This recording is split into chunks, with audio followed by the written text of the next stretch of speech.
Dans un appartement sombre, au 9e étage d'un immeuble quelconque, un jeune homme restait assis face à la fenêtre, figé, les yeux rouges, les mains tremblantes. Il venait de tout perdre, et il ne savait plus comment continuer. Léo avait 29 ans, jeune brillant, affamé de réussite.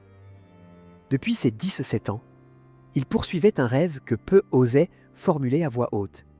Devenir quelqu'un dans un monde qui oublie vite. À force de nuits sans sommeil, de cafés amers et de regards vides, il avait bâti une start-up tech à partir de presque rien. Juste une idée, un vieux PC et une colère silencieuse contre un monde qui semblait ne pas vouloir de lui. À 28 ans, il était au sommet.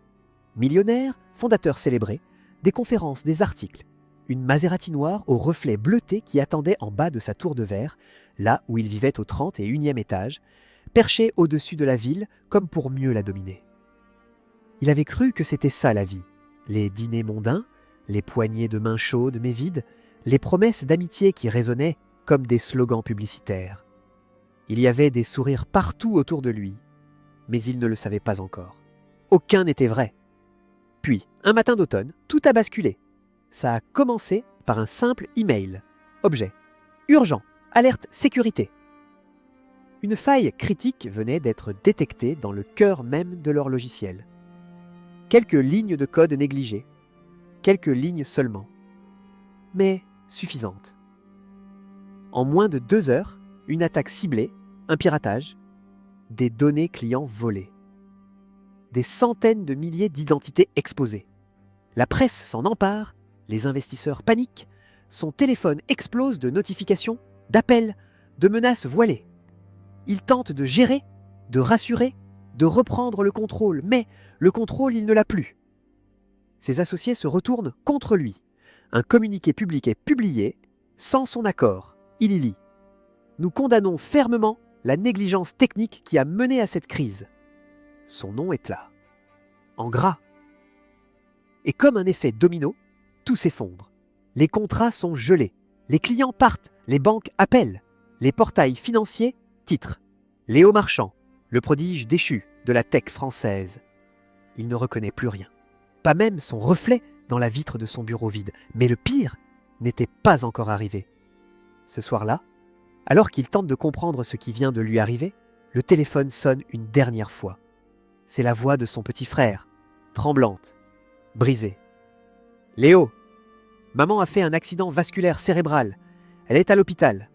On ne sait pas si elle va s'en sortir. » Le monde s'arrête. Il réalise qu'il ne l'avait pas vue depuis 6 mois, trop occupé, trop pressé. Il avait remis la tendresse à plus tard. Ce plus tard-là venait de s'effondrer. Il sort de l'immeuble, titube dans la rue, hagard, en costard froissé. Il lève les yeux vers le ciel, mais il ne voit rien. Il n'entend rien, sauf sa propre voix, un cri déchirant. « Brute, animal, j'ai tout donné et j'ai tout perdu !» Il s'effondre à genoux sur le trottoir froid.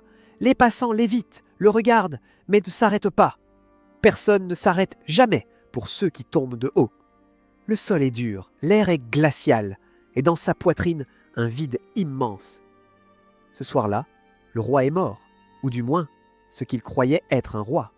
Et dans ce silence, un voyage commence. Pas celui du succès, celui de la reconstruction. Le lendemain, Léo est parti. Pas de mots laissés. Pas d'explication. Juste un vieux sac à dos, un reste de dignité. Et ce qu'il pouvait retirer de son compte avant que tout ne soit gelé. Il avait perdu sa société, ses amis, sa réputation, et peut-être sa mère. Il n'avait plus rien à prouver, ni au monde, ni à lui-même, alors il a fui. Il a quitté la ville au lever du jour, alors que le ciel avait encore cette couleur grise et sale des matins sans avenir. Il n'avait pas de destination. Il voulait juste mettre de la distance, entre lui et le passé, entre lui et ce qu'il croyait être. Les premiers jours, il dormait dans des auberges anonymes. Il mentait sur son prénom, sur son parcours. Il disait être en voyage, pour les affaires, pour l'inspiration. Mais ses yeux le trahissaient. Il fuyait, et il le savait. Les semaines suivantes, l'argent s'est fait rare. Les hôtels sont devenus des bancs. Son téléphone, une brique muette. Son costume, ce même costume qui valait plus que le loyer d'un étudiant, est devenu son seul manteau, froissé, sale et finalement déchiré par le vent et les regrets. Léo avait honte de ce qu'il avait été, de ce qu'il n'avait pas vu venir, de la façon dont il avait tout perdu en pensant avoir tout gagné. Il ne savait plus qui il était sans ses titres, ses trophées, ses PowerPoint qui impressionnaient, ses posts LinkedIn qui faisaient des milliers de likes.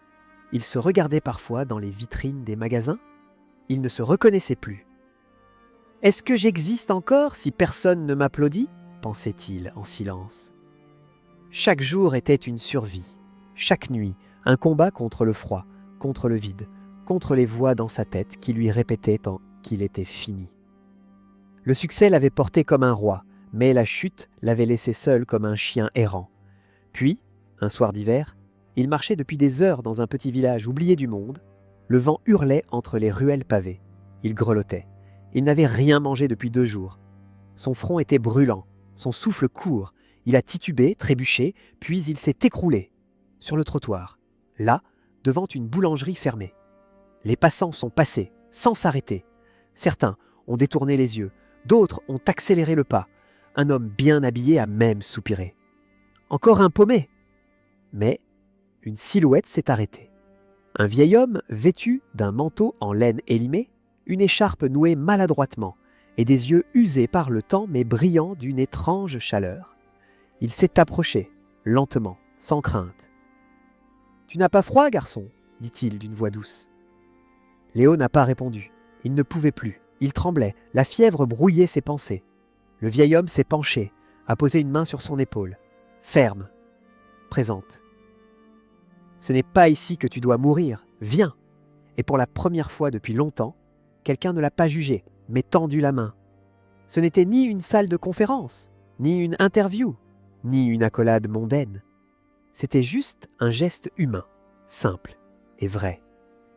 Et dans le brouillard de son esprit, juste avant de s'évanouir, Léo a eu une pensée étrange. Pourquoi ce vieil homme me ressemble autant?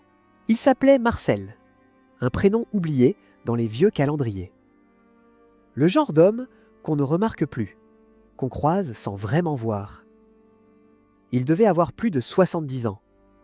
Sa silhouette était voûtée par les années, mais son regard portait encore une lumière d'enfant. Une clarté étrange, presque irréelle, comme si quelque chose en lui avait survécu à tous les naufrages. Ses mains racontaient une autre histoire, rugueuse, crevassée, usée par la terre, les outils, et peut-être la perte. Des mains cabossées par la vie, mais encore capables de tendresse. Ce soir-là, il a aidé Léo à se relever, sans poser de questions. Comme s'il savait, comme s'il reconnaissait cette chute. Il l'a emmené chez lui, une petite maison en bois, perdue derrière les sapins, à la lisière du village. Rien d'extravagant, pas de télévision, pas de Wi-Fi, pas de montre au poignet, juste le craquement du parquet, l'odeur du pain, du thé et du feu de bois. Mais c'était peut-être la première fois depuis longtemps que Léo se sentait à l'abri. Pendant plusieurs jours, Marcel l'a soigné, du mieux qu'il pouvait. Des tisanes, des compresses, des silences. Il ne posait pas de questions. Il n'avait pas besoin. Il savait qu'un homme blessé parle quand il est prêt. Et quand Léo se taisait, Marcel parlait. Peu. Mais ses mots tombaient comme des pierres précieuses, rares et précises. Il écoutait surtout, vraiment. Sans couper, sans juger, sans chercher à répondre. Juste présent. Et cela, Léo ne l'avait jamais connu, puis un soir d'hiver comme les autres, mais différent. Léo était assis près du feu, recroquevillé sur lui-même. Le silence l'entourait, lourd et doux à la fois.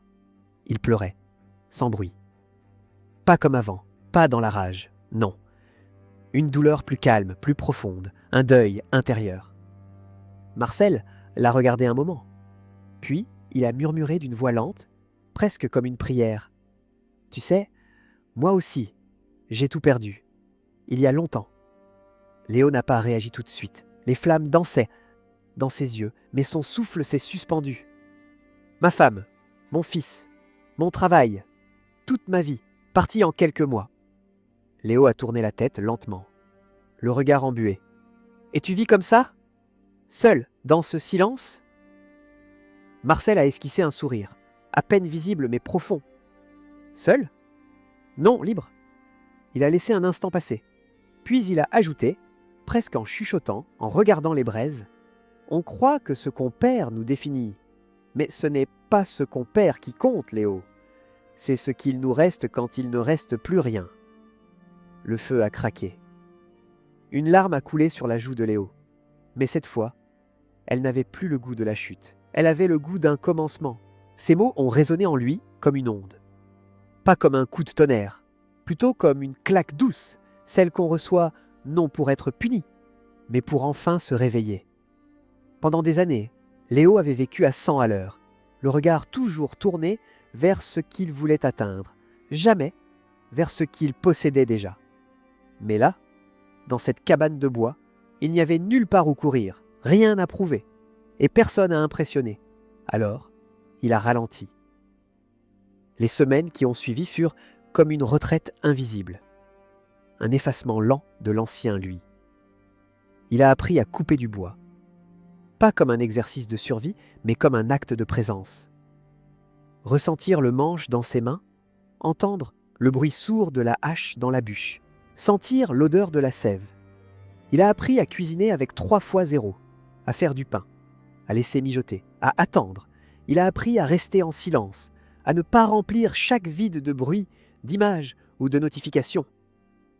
Il s'asseyait parfois sur le perron, juste pour regarder les feuillages tomber, à parler aux oiseaux, à marcher dans la forêt sans but et à sourire sans raison. Il riait, sans écran, sans filtre, sans besoin d'être vu. Il n'était plus personne et pourtant, il n'avait jamais été aussi vivant. Marcel l'observait sans dire grand-chose. Mais un soir, alors qu'il coupait à opéler tamarest d'un fromage dur sur la table en bois, il a dit « Tu vois, Léo, ta vraie valeur ne se mesure pas en chiffres. Elle se lit dans ce que tu offres, quand tu n'as plus rien à vendre. » Ces mots ont fait écho. Ils ont frappé doucement, mais profondément, dans l'endroit même où Léo avait oublié qu'il avait un cœur. Un matin, alors que la lumière hivernale filtrait à travers les rideaux usés, Léo s'est levé plus tôt que d'habitude. Il avait le regard clair, il avait dormi sans cauchemar, et une idée l'avait réveillé. Il est allé trouver Marcel, dehors, en train d'allumer le feu. « Est-ce que je peux rester ici et apprendre ?» Marcel ne s'est pas tourné tout de suite. Il a pris le temps, puis il a soufflé doucement sur la braise, et dans un murmure chaud comme l'aube, il a dit « Tu es déjà en train d'apprendre. » Et ce matin-là, Léo n'a rien répondu. Il s'est simplement assis, les mains ouvertes, le cœur en paix. 2 ans plus tard, les rues de la ville n'avaient pas changé. Les gratte-ciel brillaient toujours dans le ciel gris, les klaxons, les écrans, les regards pressés. Tout semblait identique, mais Léo, lui, n'était plus le même. Il n'était pas revenu pour l'argent, ni pour la gloire. Il n'était plus ce jeune homme qui cherchait à grimper, à prouver, à dominer. Il était revenu pour aider. Avec l'héritage invisible de Marcel dans le cœur, il avait fondé une association. Une main tendue pour ceux qui tombent en silence. Il l'avait appelée la brèche, en hommage à ces failles par lesquelles la lumière finit toujours par entrer. Sa fondation accueillait de jeunes entrepreneurs en burn-out, des cadres usés, des étudiants perdus, des femmes et des hommes qui, comme lui autrefois, avaient jamais cru que réussir signifiait s'oublier. Il organisait des retraites dans la nature, pas des séminaires avec des PowerPoint et des badges. Non, des silences partagés, des marches en forêt, des nuits sans téléphone, des matins où l'on cueille le jour avec respect. Il leur racontait son histoire sans honte, sans masque, avec une simplicité bouleversante. Et il portait encore ce vieux manteau gris usé, rapiécé, celui de Marcel. Pas pour se souvenir, mais pour continuer. Un jour, lors d'une conférence modeste dans une université, un jeune homme dans le public a levé timidement la main. Il avait les traits tirés, le regard inquiet. « Comment vous avez fait pour surmonter tout ça ?» La salle s'est tue, Léo a pris une longue respiration. Il n'avait pas préparé de réponse. Il n'en avait pas besoin, Il a simplement souri. Ses yeux brillaient. Pas de larmes, pas de tristesse, de gratitude. Puis il a dit « Parce qu'un vieil homme m'a dit un jour que la seule chose qu'on ne peut jamais perdre, c'est ce qu'on a en soi. Et depuis ce jour, je n'ai plus jamais été seul. » Il y eut un silence, mais ce n'était plus un vide. Et dans ce moment suspendu, plusieurs jeunes ont baissé les yeux, touchés. D'autres ont souri. Et quelque part, à la lisière du souvenir, le feu de la vieille maison de bois continuait de crépiter. Le vent soufflait doucement sur la vallée. Léo marchait lentement, une rose à la main. Il s'arrêta devant une pierre modeste où l'on pouvait lire « Marcel, celui qui a su écouter ». Il déposa la rose et murmura « Merci, grâce à toi, j'ai retrouvé l'essentiel. La vraie richesse ne se trouve pas dans ce qu'on possède, mais dans ce qu'on découvre quand il ne reste plus rien. »